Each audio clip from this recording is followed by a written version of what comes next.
I am striving to give back the divine in myself to the divine in the all. Life is the flight of the alone to the alone. Being is desirable because it is identical with beauty, and beauty is loved because it is being. We ourselves possess beauty when we are true to our own being. Ugliness is in going over to another order, knowing ourselves. We are beautiful.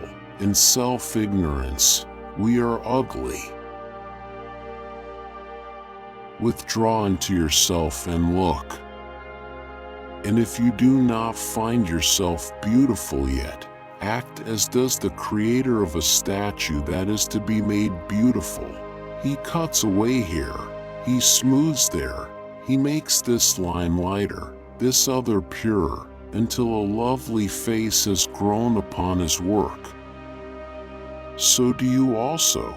Cut away all that is excessive, straighten all that is crooked, bring light to all that is overcast. Labor to make all one glow of beauty and never cease chiseling your statue, until there shall shine out on you from it the godlike splendor of virtue, until you shall see the perfect goodness surely established in the stainless shrine.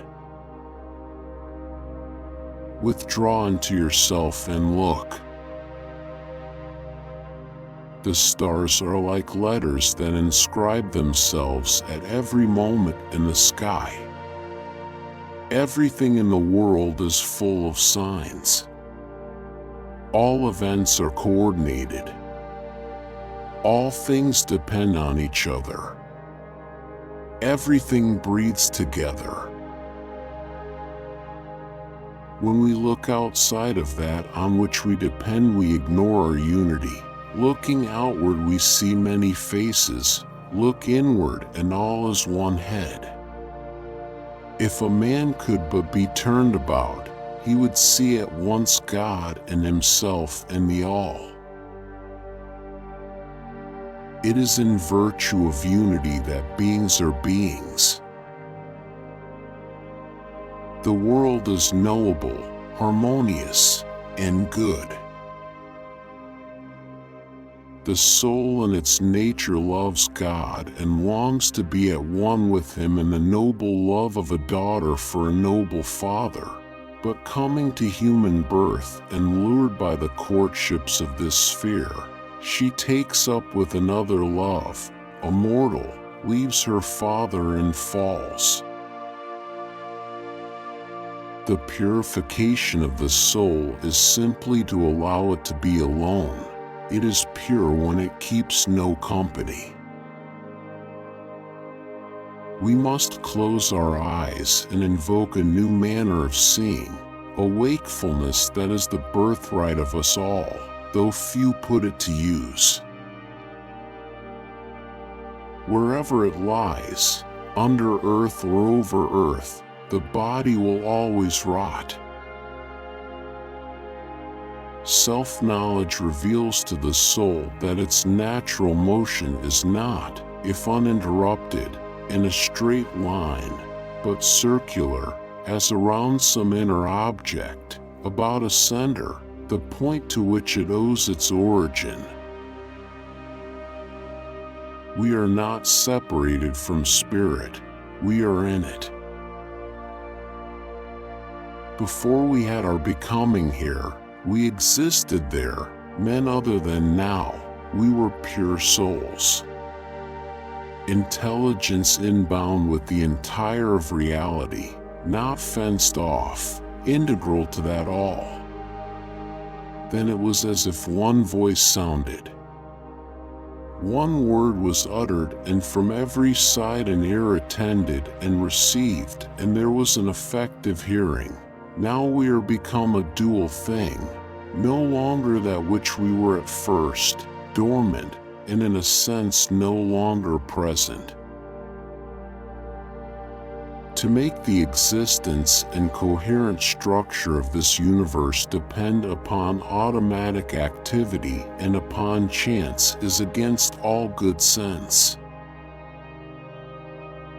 The first, then, should be compared to light, the next, spirit or intellect, to the sun, and the third, soul, to the celestial body of the moon, which gets its light from the sun.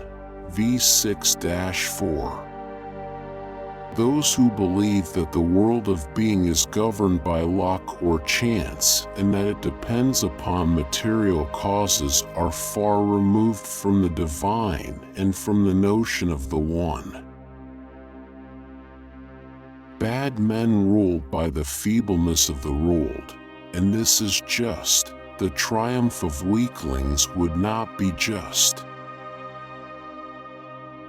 When one has achieved the object of one's desires, it is evident that one's real desire was not the ignorant possession of the desired object, but to know it as possessed, as actually contemplated, as within one.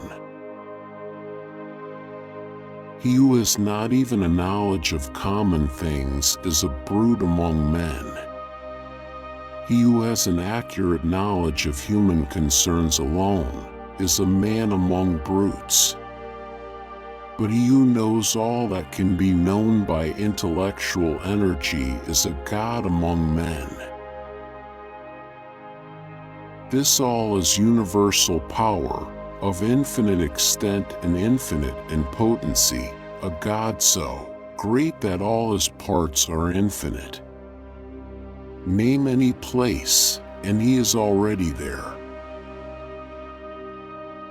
The world is finite, harmonious, and good. One jests because one wants to contemplate. Next to this, we must consider the soul receiving its beauty from intellect. Knowledge has 3 degrees: opinion, science, illumination. The means or instrument of the first is sense, of the second dialectic, of the third intuition. To the last I subordinate reason. It is absolute knowledge founded on the identity of the mind knowing with the object known.